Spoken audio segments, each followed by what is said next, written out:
వరుసగా 17వ సంవత్సరం 2025లో ఆసియాలో సురక్షితమైన బ్యాంకుగా ఏ బ్యాంకు ఎంపికైంది?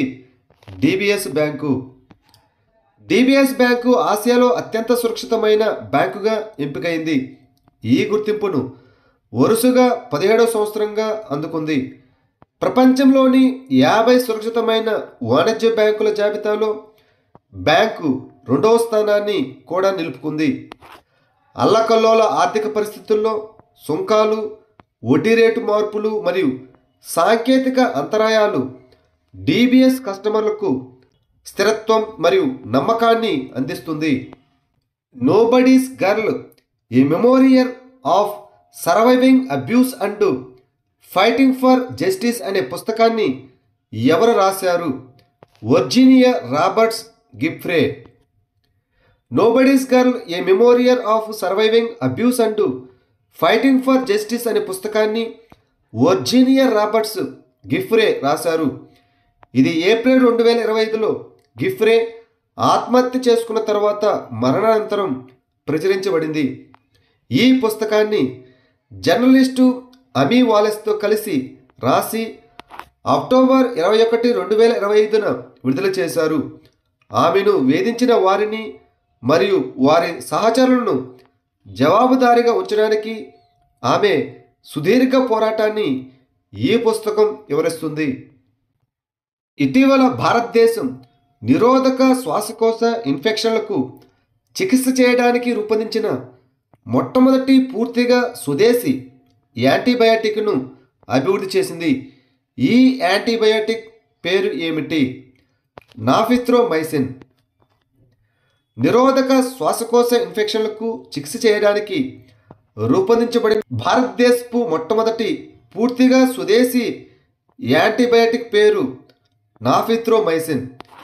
దీనిని biotechnology industry research assistants council మద్దతుతో ఫార్మాస్యూటికల్ కంపెనీ ఓకార్డ్ అభివృద్ధి చేసింది.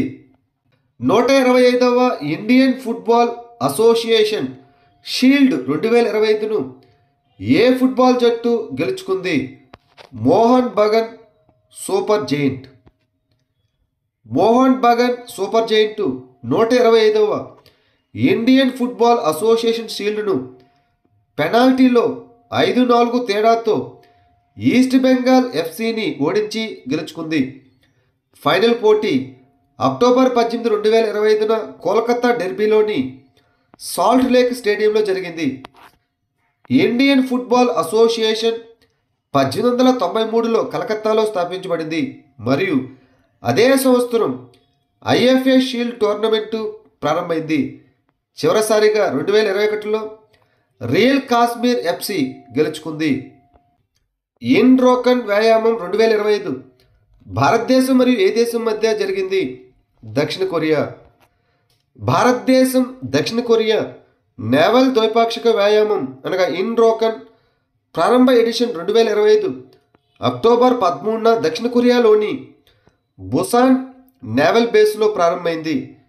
ఇది భారత నావికాదళం, ఇండియన్ నేవల్ మరియు రిపబ్లిక్ ఆఫ్ కొరియా నేవీ అనగా రోకన్ మధ్య పెరుగుతున్న వ్యూహాత్మక భాగస్వామ్యంలో ఒక ముఖ్యమైన మైలురాయిని సూచిస్తుంది.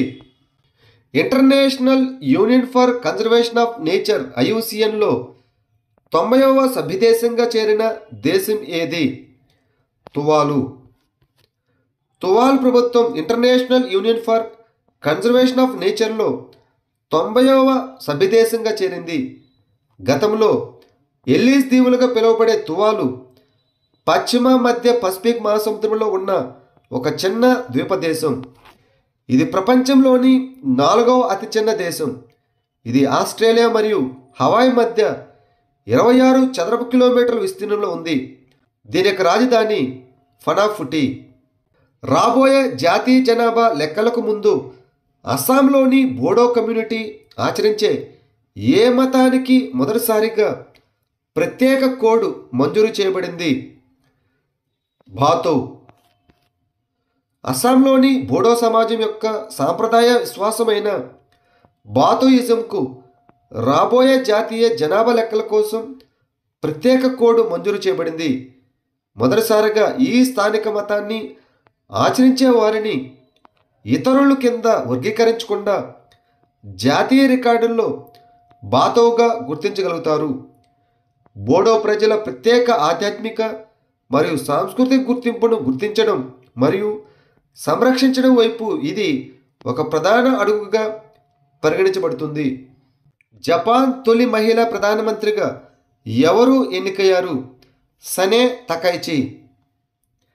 సనే తకైచి అక్టోబర్ 21, 2025న జపాన్ తొలి మహిళా ప్రధానమంత్రిగా ఎన్నికయ్యారు. లిబరల్ డెమోక్రటిక్ పార్టీ నాయకురాలు మరియు కఠినమైన సాంప్రదాయవాది. ఆమె జపాన్ పార్లమెంటు ఉభయ సభల్లో ఓటు ద్వారా ధృవీకరించబడింది. ఇటీవల జపాన్ యొక్క పర్సన్స్ ఆఫ్ కల్చరల్ మెరిట్ 2025 గౌరవాలలో ఒకరిగా ఎంపికై ఈ అవార్డును అందుకున్న మొట్టమొదటి వాయిస్ యాక్టర్ ఎవరు? మసాకో నోజావా. జపాన్ యొక్క పర్సన్స్ ఆఫ్ కల్చరల్ మెరిట్ 2025లో ఒకరిగా ఎంపికైన ప్రముఖ వాయిస్ యాక్టర్ మసాకో నోజావా. ఈ ప్రతిష్టాత్మక అవార్డును అందుకున్న మొదటి వాయిస్ యాక్టర్ ఆమె.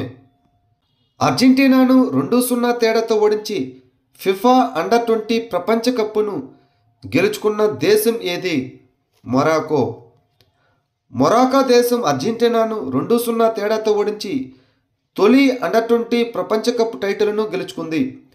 అక్టోబర్ 19, 2025న చిలీలో జరిగిన అండర్-20 ఫిఫా ప్రపంచ కప్ ఫైనల్లో అర్జెంటీనాను 2-0 తేడాతో ఓడించడం ద్వారా మొరాకో చరిత్ర సృష్టించింది. US Grand Prix Formula 1 title రేసును ఎవరు గెలుచుకున్నారు? మ్యాక్స్ వెర్స్టాపెన్, డచ్ దేశస్థుడు. రెడ్ బుల్కు చెందిన Max Verstappen 2025 United States Grand ప్రిక్స్ను గెలుచుకున్నాడు.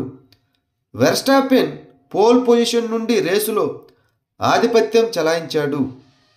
2025లో UNFCCC యొక్క COP30ని ఏ దేశం నిర్వహిస్తుంది? బ్రెజిల్.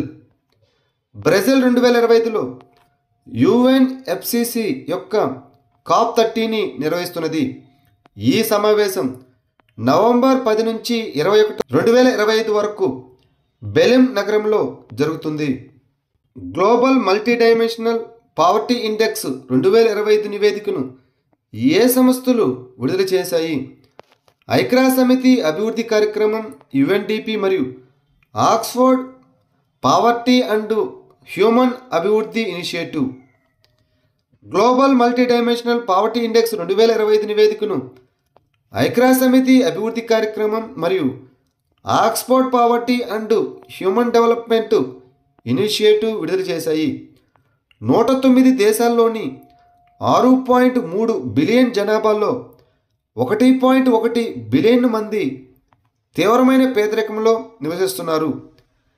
అదేవిధంగా 83.2% మంది పేదలు సబ్ సహారా ఆఫ్రికా మరియు దక్షిణాసియాలో నివసిస్తున్నారు. ఇక భారతదేశంలో బహుమతీయ పేదరికం 55.1% నుండి 16.4%కి తగ్గింది. దీని వలన 414 మిలియన్ల మంది పేదరికం నుండి బయటపడ్డారు.